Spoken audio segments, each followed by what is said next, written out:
Benson సేవ ఎంతగానో విస్తరించింది. రెండంతల ఆత్మ బెన్సన్కు దయచేయమని గోర్డన్ లిండేసే గారు చేసిన ప్రార్థన అక్షరాల నెరవేరింది.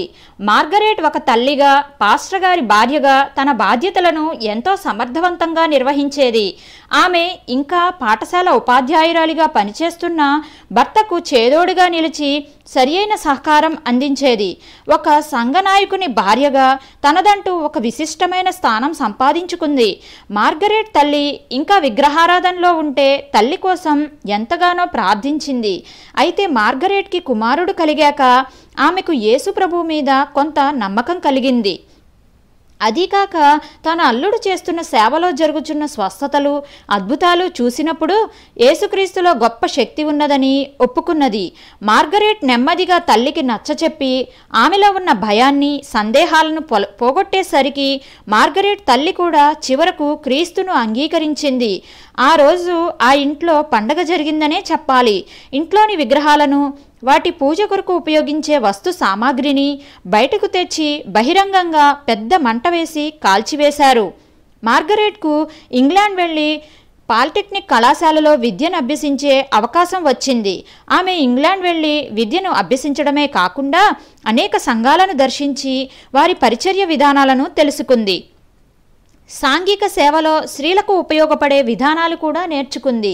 నైజీరియాకు తిరిగి వచ్చిన తరువాత తాను నేర్చుకున్నవన్నీ అమలు చేయడానికి తగిన జ్ఞానం దయచేయమని ప్రార్థించింది. స్త్రీల సమావేశాలను ఏర్పాటు చేసి వారికి బైబిల్ తరగతులు నిర్వహించేది. సువార్త పరిచర్యలో స్త్రీలు నిర్వహించవలసిన పాత్రను గురించి వారితో చర్చించింది. వారంలో ఒకరోజు స్త్రీల సమావేశం జరిగేది. ఒకసారి సువార్త సభలలో ప్రసంగించడానికి టిఎల్ ఆన్బోర్న్ గారు, శ్రీమతి డేజీ ఆస్బోర్న్ గారు బెనిన్కి వచ్చారు. ఆ సమయంలో మార్గరెట్ ఆమెను కలుసుకుని స్త్రీల పరిచర్య కొరకు ఒక ప్రత్యేక విభాగాన్ని ఏర్పాటు చేయాలని తనకు ఆశగా ఉందని చెప్పింది. డేజీ ఆస్బోర్న్ గారు మార్గరెట్ను ఎంతగానో ప్రోత్సాహపరిచి స్త్రీల సమావేశంలో మాట్లాడడానికి ఉత్సుకత చూపించారు. తరువాత ఆమె స్త్రీల సమావేశంలో మాట్లాడి దేవుని పరిచర్యలో స్త్రీల బాధ్యతను గురించి ఉద్బోధించారు. ఆ తరువాత మార్గరెట్ అధ్యక్షతన క్రైస్తవ స్త్రీల సహవాసము అనే ప్రత్యేకమైన సేవా సంస్థను ప్రారంభించారు. మొదటి స్త్రీల సభలలో మాట్లాడడానికి డేజీ గారు అమెరికా నుండి వచ్చారు. ఆమె బోధిస్తూ సమాజ శ్రేయస్సును దృష్టిలో ఉంచుకుని స్త్రీలకు ఒక సాంఘిక సేవా సంస్థను ఏర్పాటు చేసి ఆ విధంగా కూడా సువార్త సేవ చేయమని సవాలు చేశారు. దానికి అవసరమైన ఆర్థిక సహాయం దేవుడే పంపిస్తాడని చెప్పారు. మందిరం కోసం స్థలం ఇచ్చిన స్టీవెన్ గివా అమ్ముగారే స్త్రీల సేవా సంస్థకు భవనం నిర్మించుకోవడానికి అవసరమైన పెద్ద స్థలం ఇచ్చారు. స్త్రీలకు శిక్షణ ఇచ్చి క్రీస్తు రాయబారులుగా ఆసుపత్రుల్లోనూ, పాఠశాలల్లోనూ, జైళ్లలోనూ పరిచర్య చేయడానికి శిక్షణ పొందిన స్త్రీలను పంపించేవారు. ఉద్యోగం చేస్తున్న స్త్రీలు తమ చిన్న బిడ్డలను ఉంచడానికి ఒక ప్రత్యేకమైన క్రైస్తవ వాతావరణంలో కూడిన చిన్నపిల్లల విభాగం ఏర్పాటు చేశారు.